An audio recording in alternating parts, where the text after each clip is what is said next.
कितने लोगों को पता है कि आईटी फॉर्मेट चेंज करने जा रहा है?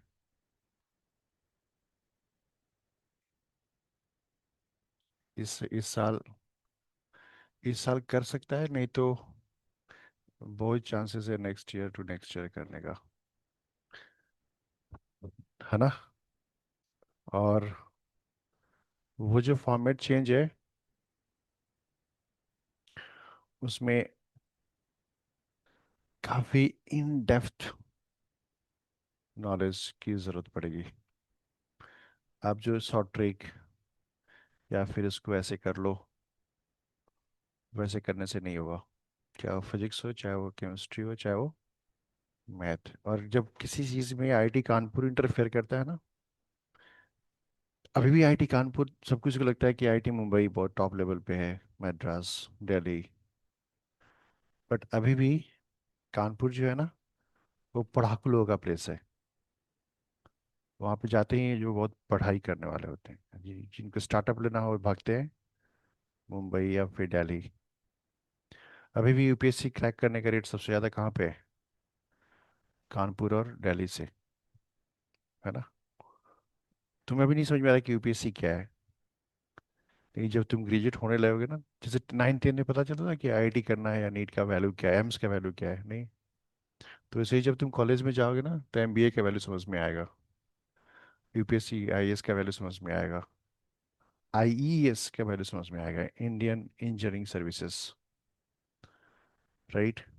आईएफएस का वैल्यू समझ में आएगा। फिर स्टार्टअप और नहीं तो जॉब।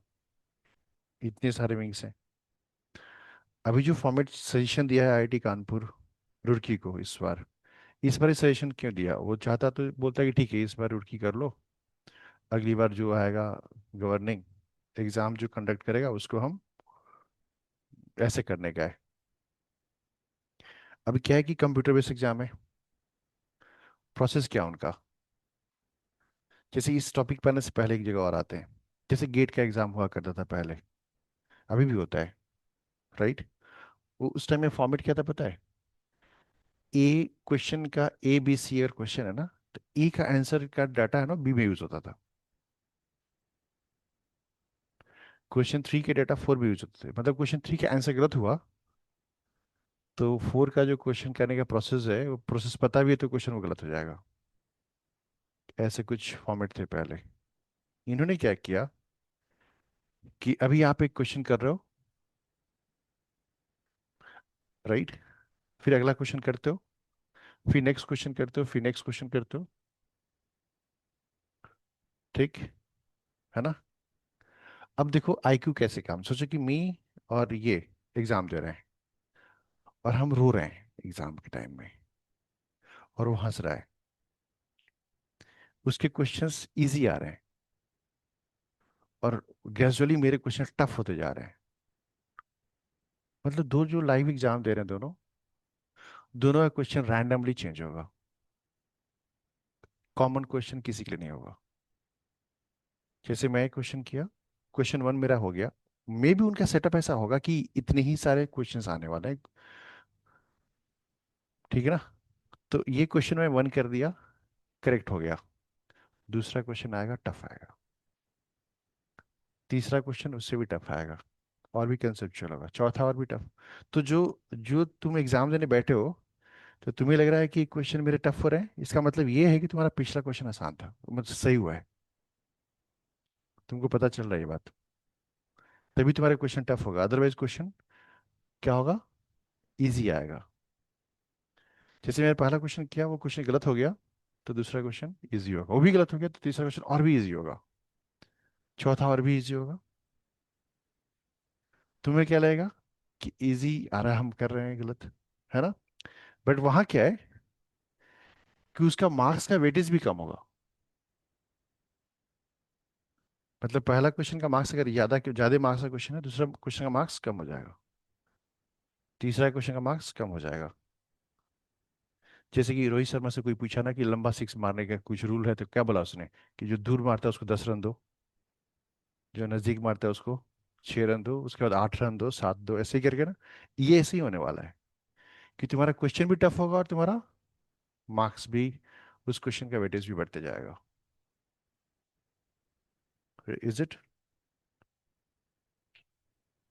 बात समझ आ रही है मेरी? ये प्रपोज सिचुएशन है, और ये प्रपोजल अगर आईआईटी को दिया गया है, किसी अच्छे आईआईटी ने दिया है, तो एक्सेप्टेबल है वो। राइट? इससे सिलेबस का कोई इशू नहीं है। तो जो क्या है इसके पीछे, इसके पीछे दो दो तीन रीजन है। एक होता है ना कि तुम सोचते हो कि जूम करके पढ़ लिए, सुपरफिशियल नॉलेज है, और वो ऑप्शन मिसमैच करा दिए एक दो ठो, डायमेंशन चेक कर लिए, चौथा आंसर हो गया। होता था कि बहुत सारे क्वेश्चन में ना डायमेंशन से आंसर सी। वो सब नहीं होने वाला है। राइट? तो ये मतलब है कि आपको अच्छे, अच्छा हो, झोल नहीं लगा सकते आप। जैसे होता है कैसे भी क्वेश्चन, सर आंसर हो गया सर, नहीं तुक्का वाला बात, मतलब कंसेप्शनली बहुत क्लियर रहना पड़ेगा। राइट? अगर मैं पूछूं तो आने वाले 10 साल में जब तुम जाओगे किसी फील्ड में काम करने, तो तुमको पहला इंटरफेस मिलेगा एआई का। एआई क्या कर रहा है, चीज़ों को इजी करके दे रहा है तुमको। तुम्हारा दिमाग भी ना, आईटी वाले ही चाहते हैं कि तुम्हारा दिमाग भी एआई को कंट्रोल करने वाला हो। मतलब तुम ग्रेजुअली टफ सिचुएशंस को फेस करते जाओ। राइट?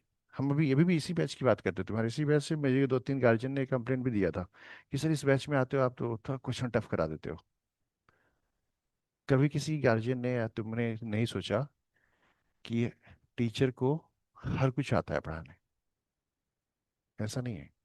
बट उस एग्जाम के लेवल के हिसाब से चलना मेरा फर्ज है, और तुम्हारा, तुमको वहां तक आना तुम्हारा कर्तव्य है, आना ही पड़ेगा तुम्हें।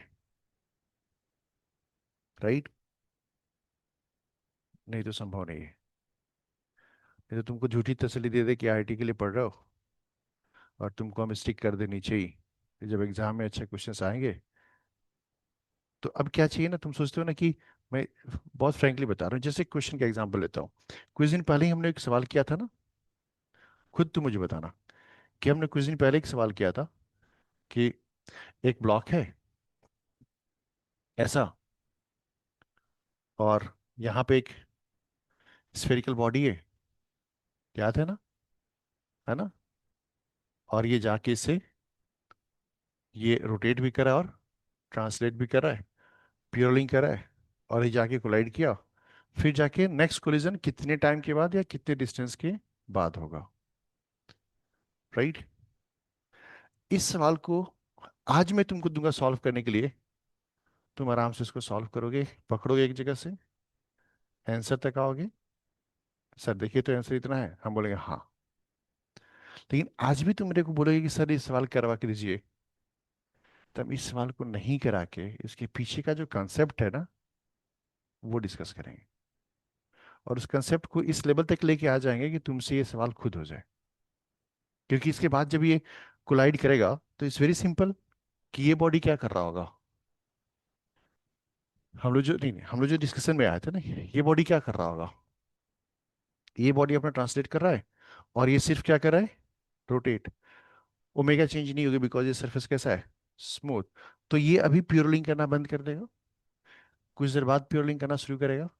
तो जिस बच्चे को ये माइंड में नहीं आ रहा है कि ये प्योरलिंग स्टॉप होगी इसकी, और कितने देर के बाद प्योरलिंग होगी, उसका कंसेप्ट कैसा है, वो इस सवाल को नहीं कर रहा है। फिर वो क्या कर रहा है, सिर्फ कॉपी एंड पेस्ट। अब इसमें कुछ ट्विस्ट होगा, वो सवाल क्या करेगा, नहीं कर पाएगा। तो जो बड़े एग्जाम होते हैं ना, उसमें तुम्हारे जो कंसेप्ट्स हैं, कोई बोलता है कि सर आप थ्योरी डिस्कस करके दो। थ्योरी लिखा था तो कैसे लिखा था, let us assume mass m is moving with this velocity. नहीं, हम क्या डिस्कस करते हैं, वो कंसेप्ट। जैसे कि लास्ट ही क्लास में मैं की बात करूँ ना, हम लोग क्या डिस्कस किए थे हम लोग, नहीं हम डिस्कस क्या किए थे, फेजर। राइट? तो हर टाइप का फेजर देखे, फिर क्वेश्चन लाके छोड़ दिए, तुम खुद करो। राइट? तो फेज, जो अभी जो आने वाला एग्जाम है, वो एग्जाम प्योरली लिखा है word, purely conceptual, fully application base. ऐसा नहीं कि क्वेश्चन में हाईली मैथमेटिक्स पढ़ा पड़ा हुआ है, ऐसा नहीं। क्वेश्चन ड्यूएबल होगा, और क्वेश्चन का लेवल क्या होगा, ऊपर की तरफ उठते जाएगा। है ना। ये बड़े एग्जाम्स में होते हैं, मतलब बाहर के एग्जाम से तुम बैठोगे ना, तो उसमें पैटर्न ऐसे ही होता है कुछ। तो आईआईटी जो है ना, वर्ल्ड क्लास यूनिवर्सिटी है, राइट। तो वो उसके साथ मैच करना उसके लिए जरूरी है। आईएससी हुआ, आईआईटीज हुए, ये सब ना टॉप। हम लोग स्टेट, हम लोग कंट्री वाइज देख रहे हैं, बट आईआईटी वाले का सोच वर्ल्ड वाइज है कि हमारा पोजीशन बना रहे। है ना। हम्म। आज भी मैं बोलता हूँ, पहले जब किसी बुक के पीछे में सॉल्यूशन नहीं आया करता था, राइट, उस वक्त ये बच्चे पढ़ते थे ना, हम जैसे टीचर ही गाइड करते थे उनको। तो बट उस वक्त वो ज़्यादा एनालिटिकल थे, उनके पास पेशेंस ज़्यादा था, क्योंकि सवाल दो चार बार नहीं होता था, फिर लेके आते थे अगले वीक हमारे पास कि सर इसको कैसे करना है। हम आधा लिख के देते थे, एक बेसिक आइडिया दे के छोड़ते थे, करो इसके ऊपर, फिर होता था सवाल। अभी क्या होता है, दो बार देखा, तीसरी बार एनालिसिस नहीं किया, राइट। अब तुम देखना आज की डेट में भी वही बच्चा जाके अच्छा रैंक करता है, जो जब अच्छे से क्वेश्चन को एनालाइज करके एग्जाम में बैठता है। तुम सुनते हो ना कि क्वेश्चन तो क्लासरूम में बहुत करता था ये बच्चा, आईआईटी में रैंक खराब कैसे हो गया? क्योंकि वो वही सवाल पहले से करके बैठा है, नया सवाल आया वो पीछे हट गया। जैसे पहले दिन इस सवाल को करने में 40 मिनट, 30 मिनट, 20 मिनट लगा किसी को, राइट, बट आज करने में, तो वही ये सवाल करके तुम किसी दूसरे क्लास में बैठ जाओ, वो टीचर सवाल देगा, फट से कर दोगे, वो क्या जज करेगा तुमको? अरे इसको तो बहुत आता है। बट जब फ्रेश माइंड में ये सवाल मिला था ना, तब तुम जल्दी किए होते, तब तुम्हारे पास वो सिचुएशन था। है ना। ऐसा भी तो हो सकता था, इसी इसी सवाल में, कि ये मास m है, ये मास 8m है, या फिर ये मास 40m है, राइट। तो कॉलिजन कैसा है, ई क्या वैल्यू दिया हुआ है। तो अगर ये सवाल करने के बाद तुम ये सब समझते हो कि ई क्या वैल्यू दे रहे हो, उससे क्या करते हैं हम, ये हो सकता था कि कोलिजन के बाद इसकी वेलोसिटी पीछे हो जाए, रोटेशन सामने रहे, तो फिर क्या सवाल बनेगा उसके बाद, राइट। है ना। तो ये जब दिमाग में आने लगे, तब सिचुएशन कैसा है, तुम्हें आ रहा है। नहीं तो इसको आया, आंसर मिला दिए, हेलो देख दोस्त हो गया सवाल, नहीं नहीं। सवाल होने के बाद उसके एनालिसिस, हमसे कभी तुम देखो इतना दिन से पढ़ रहे हो, कोई भी सवाल जो बड़ा पूछते हो मेरे से ना, तो हम उसको डिकोड करते हैं कि देखो ऐसा है, ऐसा है, ऐसा ऐसा ऐसा है, ये हो गया ना, हाँ इसमें ऐसे चेंज करेंगे तो क्या होगा, राइट। क्योंकि तुम्हारे दिमाग को उस कंसेप्ट को लेके फैलाना है, एक्सपेंशन करना है, राइट। इवन कभी ऐसा भी होगा कि तुम गलत रास्ते जा रहे हो, हम छोड़ देंगे, ठीक है चलो, तुम गलत करते करते करते गए, फिर बोलेंगे इधर जाना गलत था। क्यों? क्योंकि अगले टाइम दोबारा ये गलती नहीं होगी। है ना। ये बहुत ही जरूरी, तो आईटी भी ऐसे ही करके जा रहा है, और ये फिजिक्स के साथ भी कर रहा है, केमिस्ट्री के साथ भी कर रहा है। मैं इसका मतलब क्या हुआ, कि अब तुम बोलोगे कि इस साल का पेपर फिजिक्स इजी था, केमिस्ट्री टफ था, मैथ इजी था, ऐसे बोलते हैं बच्चे ना। अब क्या बोलेंगे? अब बोलेंगे नहीं, ये तो इंडिविजुअल था, 1:1 गेम था, राइट। हम सारे क्वेश्चन सही कर रहे हैं, तो हमारे सारे सवाल ग्रेजुअली क्या आएंगे, टफ आएंगे। तो इसके ये गेम किसका है, इंडिविजुअल गेम है ना। तो पढ़ाई भी इंडिविजुअल गेम हो जाएगी अभी। आपको अपने ही हिसाब से चलना पड़ेगा, राइट। कितना जल्दी किसी चीज को ग्रैब कर रहे हो तुम डिसाइड करोगे। है ना। अब ऐसे नहीं होगा कि हम कहीं से पढ़ लिए, नहीं। आईआईटी जे के लिए रेडी हो रहे हैं, तो रेडी हो रहे हैं from the first day even. जिस दिन 11th में इंटर किए हैं, उसी दिन से उस तरीके से पढ़ रहे हैं। और जब चैप्टर चल रहा है ना, उस चैप्टर के चलते वक्त ही उस सवाल को करना है, उसके सारे चैप्टर्स के सवाल खत्म करने हैं। हमें भी आता है एसएचएम, मैं चाहूँ ना एसएचएम को, चाहूँ मैं एसएचएम को ना 4 क्लास में पढ़ा दूंगा मैं, पर 4 क्लास में तुम सारे सवाल नहीं कर पाओगे, राइट। फिर तुम्हारा पड़ा रह जाएगा। अब तुम इतने मेच्योर नहीं हो कि आगे का चीज और पीछे का चीज पकड़ के चलते रहो साथ में। तो वो जो गैप देता है ना आदमी, 3 वीक्स का, 4 वीक्स का, वो इसलिए कि तुम उसके बीच में सारे सवाल कर लो। और जो बच्चे स्मार्ट है वो इस बात को समझते हैं कि मुझे अभी ही करना है। नहीं तो जो बैकलॉग्स की बात आती है वो इसी के लिए आती है कि तुम उस ड्यूरेशन में कुछ, हम करें एसएचएम, तुम करो रोटेशन, बहुत अच्छा है। हम इस एसएचएम करके चले गए वेव में, वेव पढ़ा रहा हूँ तुम ये किए ही नहीं, कैसे समझ में आएगा ये? नहीं समझ में आएगा, है ना, क्योंकि इसका एप्लीकेशन है इधर। और साथ में एक बात और है ना, कि अगर हम पढ़ा रहे हैं एसएचएम या हम पढ़ा रहे हैं वेव, तुम भी वेव कर रहे हो ना, तो तुमको भी दिमाग में आ रहा है कि हम क्या छोड़ रहे हैं क्या पढ़ा रहे हैं, कि सब कुछ छोड़ा कि ज्यादा पढ़ाया कम पढ़ाया, ये एनालिसिस साथ में चलती रहेगी। नहीं तो क्या होगा, हम आएंगे क्लास में, एक सवाल देंगे तुम बैठ रहोगे, सर तो कर ही देगा, फायदा नहीं होगा। तुम उठा के देखो, थर्मोडायनेमिक्स हम लोग पढ़ रहे हैं, राइट, है ना, उसमें हमने किस पे ज्यादा ध्यान दिया? पॉलीट्रॉपिक प्रोसेस, क्योंकि उसको आने के बाद क्या होगा, सब हो जाएगा, और जो नहीं होगा वो भी होने वाला है उससे, राइट। और तुम सीक्वेंस देखना जरा, कि जब एसएचएम पढ़ रहे हो ना, तो वहां पे तो गैसेस का पार्ट भी है। हाँ, तो अगर हम एसएचएम पढ़ रहे हैं और थर्मो नहीं पढ़े हैं, तो वो सवाल भी नहीं कर पाएंगे, है ना। ठीक है ना, तो मेहनत करना पड़ेगा, वो भी टॉप नॉच में जाके, वो भी उससे इम्पोर्टेंट कि कुछ चैप्टर को, जैसे कि तुमको लगता है ना कि सर चैप्टर मेरा कैसा हुआ है, कुछ नहीं करना है, तुम घर से अगर यहाँ आ रहे हो ना, या फिर घर में बैठे हो आधे घंटे चेयर पे, तुम देखो तो सारा का सारा चीज, जैसे एनी प्रूफ, कोई चीज जैसे फेजर में हो रहा है, कोई चीज यहाँ यहाँ कुछ भी, क्या तुम आंख बंद करके सब कैलकुलेशन कर सकते हो? अगर कर सकते हो तो तुम्हारा सब कुछ ठीक ठाक चल रहा है, जस्ट क्वेश्चन प्रैक्टिस करना है, सब ठीक हो जाएगा। नहीं तो तुम क्या करो, पियरोलिंग का कंसेप्ट तुम्हारा लड्डू है, से फॉर एग्जाम्पल, अब तुम सॉल्यूशन देख के 50 सवाल करके बैठे हो, कुछ नहीं होने वाला है। बट अगर कंसेप्शन क्लियर है, और उसके ऊपर तुम 10 सवाल ही करते हो ना ठीक से अच्छा वाला, तुमको दिक्कत नहीं करेगा, बाकी तो तुम कर ही लोगे। इससे जो फॉर्मेट चेंज करा ना आईआईटी, उस पे, ये अभी अगर इस साल नहीं भी किया, तो अगर वो सब कुछ ठीक ठाक है, तो अगले साल तो तुम तो आ ही जाओगे उसके चपेट में, है ना, क्योंकि प्रपोजल बहुत अच्छा है, उसमें कोई ड्रॉबैक नहीं है, और क्वालिटी ऑफ स्टूडेंट निकलेंगे, है ना।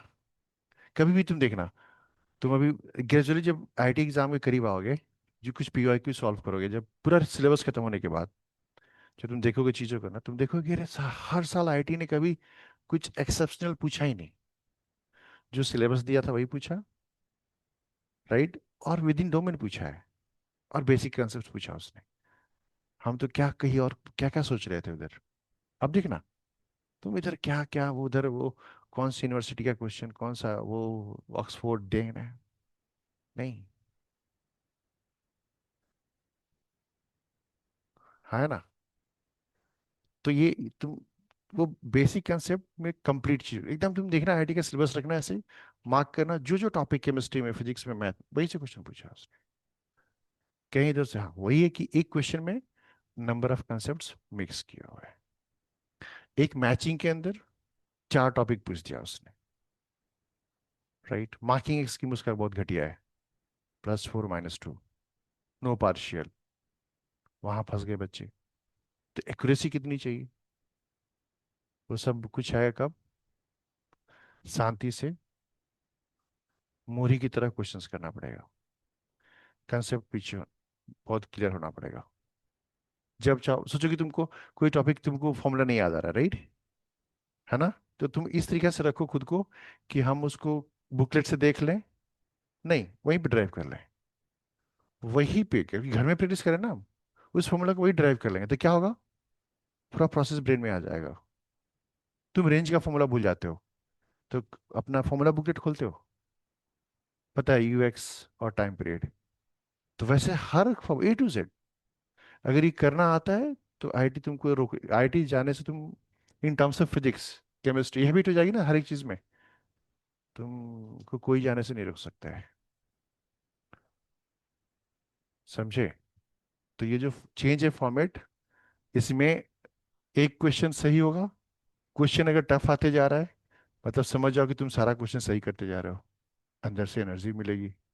अगर क्वेश्चन का लेवल गिरते जा रहा है, समझ जाओ कि गलती होते जा रहा है। क्वेश्चन का लेवल और नीचे गिर गया तो उसका हो भी सकता है उसका वेटेज 2 मार्क्स का हो, इसका पहला 4 मार्क्स हो, 6 मार्क्स हो, 8 मार्क्स हो। वो 3 मार्क है सही, तुम गलती करते जाओ, कोई दिक्कत नहीं। अब इसमें मेरा एक क्वेश्चन है कि स्किप करने का ऑप्शन है कि नहीं, उसमें वो क्या करेंगे, इसके लिए कुछ लिखा नहीं कि क्वेश्चन स्किप करने पे नेक्स्ट क्वेश्चन का क्या होगा, ये थोड़ा सा डिस्कस करने वाला बात है जो वहां पे लिखा हुआ नहीं है।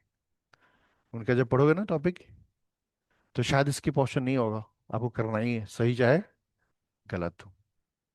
पता नहीं, अब ये श्योर नहीं है कि उसके लिए क्या करेंगे। एनीवे, अभी हम लोग आज का क्लास करते हैं, ठीक है। हाँ,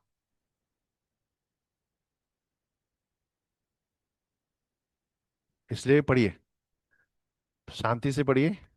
और जानते हो ऐसा क्या होगा, सुनो, जब ऐसी चीजें होगी ना, तो जो मेजर टॉपिक है पूरे सब्जेक्ट का, चाहे वो फिजिक्स हो, चाहे वो केमिस्ट्री हो, चाहे मैथ हो, वहां से क्वेश्चंस आने लगेंगे। जैसे कि मैं एक एग्जांपल देता हूँ, ऑर्गेनिक केमिस्ट्री का अगर मैं बात करूँ ना, तो एक दो तीन चैप्टर का नाम लेता हूँ मैं।